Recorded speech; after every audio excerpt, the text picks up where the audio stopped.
Hello, Eileen. I hope this message truly finds you well. After receiving your email, and I've been wanting to respond to, wish my sincere, my best wishes, and I that must have been a horrible experience to have, not being able to use, to have the torn with the broken leg and the ligaments. The recovery process, I hope and pray that it's quick.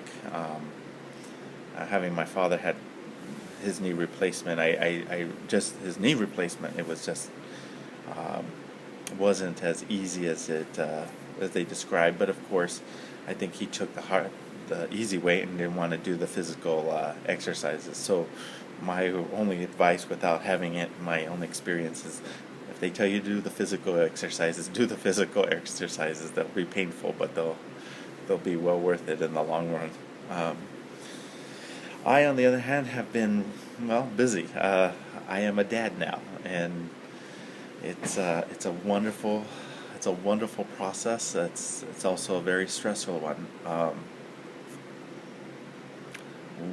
We were in the hospital. My wife and I, we went into the hospital on a Monday. We didn't leave until a Saturday, and my son was born on a Wednesday. And just the moment he was born, the process was long. The delivery process was long, but when I didn't hear him cry at the first, I think I heard my heart just started to just crush under the weight of sadness until I heard him finally cry. And wow, being a parent is uh, almost there's very little words to describe the feeling of emotion that's runs through me right now. So I apologize. I wanted to send this video earlier, but um, family life and it got in the way. When we were discharged, we had to go back into the hospital 2 days later because we had to do a checkup. It was on a Monday, but we had to be readmitted because my son had lost quite a bit of body weight, and so we were back in the hospital for another 5 days. So now we got home and we're trying to get back into a routine and as best, as best as we can. But overall, and my wife, they gave her an epidural, and going in blind, of course, they pinched a nerve, and so one of her legs and has really not been functioning well. She's had to use a walker. She's getting her mobility in the leg has slowly recovered, but it's taken time. So that's the highlight on the personal front at home. As of in regarding to um, not physically seeing you at APU, it's also a sad moment to think about because with your assistance, I was able to pass my comp. So I greatly appreciate your feedback. It was truly helpful to um, have you right the ship and tell me where I needed to improve on the writing and also in the direction of the paper. And I give you a big hug, and it's just uh, a relief. So I greatly appreciate your assistance. As for the video, this particular video, I'm actually supposed to describe and talk to you about my, I guess, overall experience in the presentation, and I guess also the the two interviews and my readings. So let me begin. Um, I gave a presentation. It was originally intended to be a head talk, and it slightly turned out to be more of a presentation, I think. And the respondents were, I don't know if the respondents were sympathetic because I was balancing being in the hospital while and giving a presentation and having to run back. But the respondents were high, but I think also the respondents were high because I did something that I didn't indicate within the contract. While I was supposed to give a 10 to 15 minute talk, it turned out to a presentation where first step was describing the 8 steps that Cotter laid out and what they were to an audience, because I realized when you had talked about in January about Cotter and the 8 steps, I realized I had never read Cotter, so I was running on assumption. So I thought, well, and also based on the fact that when I went back to my work, my home office, I asked one of my colleagues if they had ever read Cotter, and they said, "Oh yeah, we read it a long time ago." So I thought, okay, I fell asleep at the switch, and so I thought in giving a presentation or talking to my group of people, that I should actually describe what Cotter was trying to describe, and I laid out the steps and his processes. I also laid out where the weaknesses tend to be for many leaders. It's usually step 1 and 2, and the last 7 and 8, 8 especially, the inability to continue to maintain. And I also intertwined it with the 2 interviews I conducted, and how both of the individuals that I interviewed viewed the leadership in maintaining this change is similar to what Cotter had described. And these 2 individuals never met each other, to my knowledge, would never have met each other. They work in 2 different parts of the country, and serve in 2 different capacities. Yet, as a library director at Loyola Marymount, the director there was very clear that the change required that the leader had to continually be motivating, continually seek opportunities to explore and find new ways to create this change in an organization. And the change can actually be looking at examples of what are the interests of the patrons of the clientele. And by the way, I should caveat, I was looking at change within academic libraries.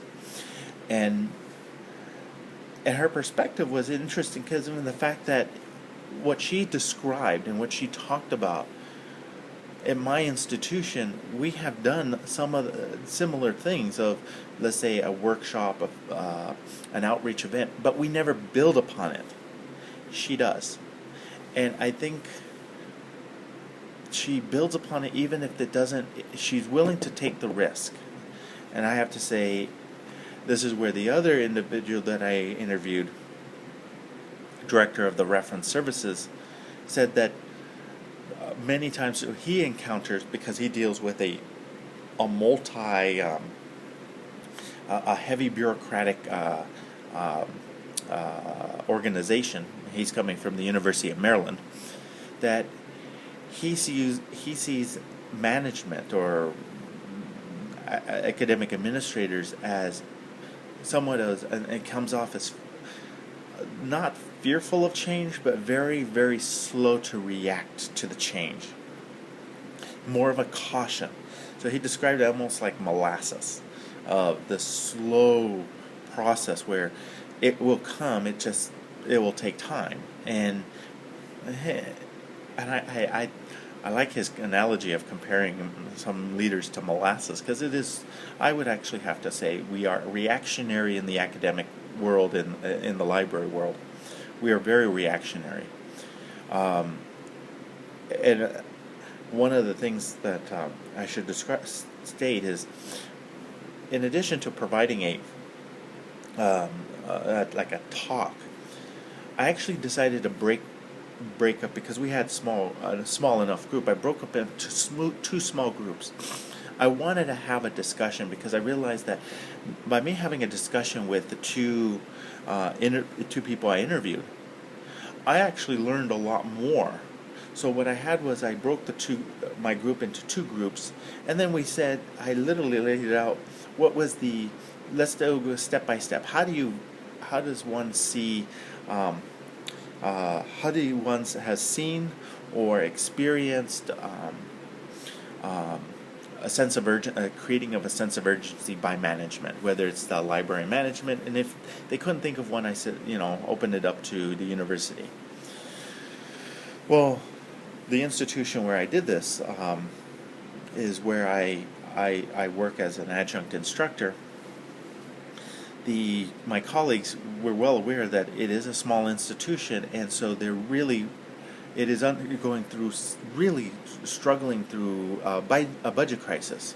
So it was a prime opportunity to see literally firsthand a president who comes in and is literally creates a sense of urgency, saying how important it is that we need to clean up our act, and his emails, and this goes to his Cotter's description of how to get people on board and being clear in the message. His emails are very clear. They're not the emails I would see at, let's say, at my institution at the Cal State Northridge. Cal State Northridge, the emails are very scripted. They're very polished. The emails here at this institution are very, I want to say, raw. They're very rough. It's here's an example. Due to a budget constraint or the need to consolidate to save money, we have made the announcement that I don't know. Let's say Kimberly will be leaving us, will be departing us at the end of this week, effective Friday at 5 o'clock. We wish her the best. We thank her for the services. It is that kind of emails that go out that shock people of how important and how desperate we are trying to solve the budget issues on this campus. So we had in the discussion lasted about 15 minutes, longer than I thought. I wanted just a very quick 10 minutes or less. It turned out very well. People were discussing. We started off. Told the groups to start off each point, and it was just a quick, almost like a round robin. Because I had seen this round robin at a conference, educational conference I went to, and I thought let's try it here. So I put up on the board. I said, let's talk about number one, and then we went through number two and number three, and creating this. Getting the coalition and creating the vision and how to articulate it, and how do you build the buy-in, and how do you build create these rewards. Now, it's interesting that we've done well from the group of people that I had talked to.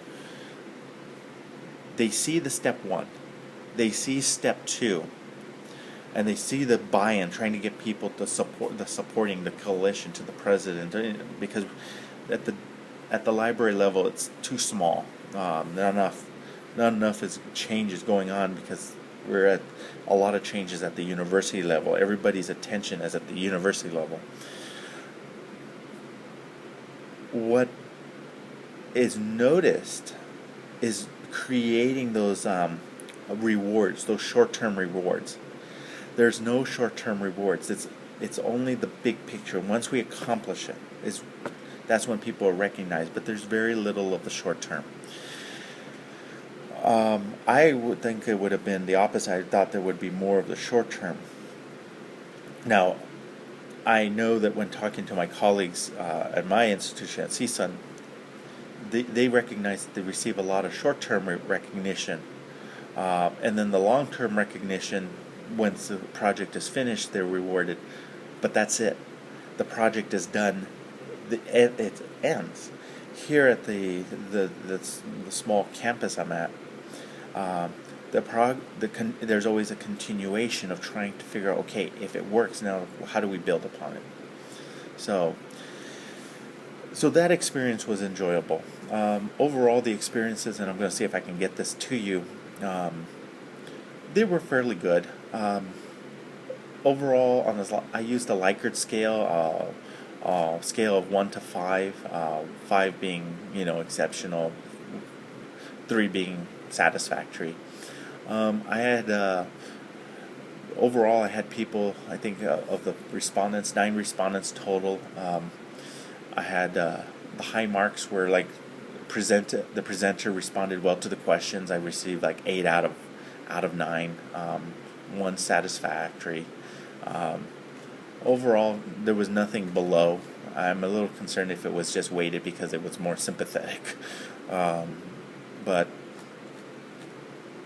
I think the responses were more, I think, geared towards the open discussion session in the group. There were 3. It was insightful to hear how the dean and the director can have similar yet different views on how change fails. And that's where we had a little more of a free-flowing discussion of the failures of the successes and failures.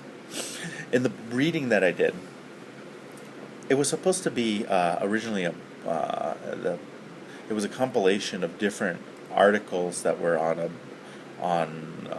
trying to build community outreach. I think it was, and all of them. I think it was of all the chapters, and each chapter I think had 3 articles, and there were 12 chapters. There was only one chapter, and it was clear that the article, the author said that the need to create literally create a shock to grab their attention was only done by one person, one dean, one administrator. But again, of course, to create that change, they led with Kotter's number 1 step, but they never followed through with number 7 and 8. And I noticed this throughout the projects, and I think about the projects I created, and I fall into the same trap as, did we create a urgent sense of urgency? No. Did I build a coalition? I know I didn't. Now I gotta improve on that. Have others? Not really. We tend to go in and on alone. The projects then take on their own uniqueness, and they don't get buy-in. And then we wonder why the projects never take off, like in 2 years or 3 years. We wonder why it sits there. And it's because we fail to build that sense of buy-in. And it was interesting that Kotter talked about it, and I think it's more of a sense of value, of an emotional connection. Not just to say I'm willing to be with you, but it's an emotional connection. So overall, I have to say that could I have done the presentation better? Yes. I felt very good with the discussion. I think I felt more in my element. So I know I need to work on the head talk. I need to be much more. Maybe because it was just I was just thinking of other things on my mind, but I could have done better. But maybe it's just I'm the harder critic. I don't know. So, but in conclusion, I have to say that this was an amazing experience. The interviews alone were, I think, if I could have, I would have done more interviews. I wanted to do more interviews. I would have liked to actually gain the perspective of a couple of directors, library directors. I really would have wanted to actually interview the person that I wanted originally intended, who was a non-library director, but was the author of the Leading Change article that I had read, and he never reached out. He never contacted me back. He's the provost at a small community college. I found his intake interesting. I wanted to know how he integrated the technology within the Learning Commons. That's where I'm looking at the Learning Commons in my dissertation. So, but c'est la vie. Well, I hope this message finds you well. You will truly be missed during the intensives, but I hope and pray for that the hands of the surgeons and the medical staff and the care, I will keep them in my prayers. I will keep you in my prayers for a speedy recovery. God bless, and I wish you all the best. Take care.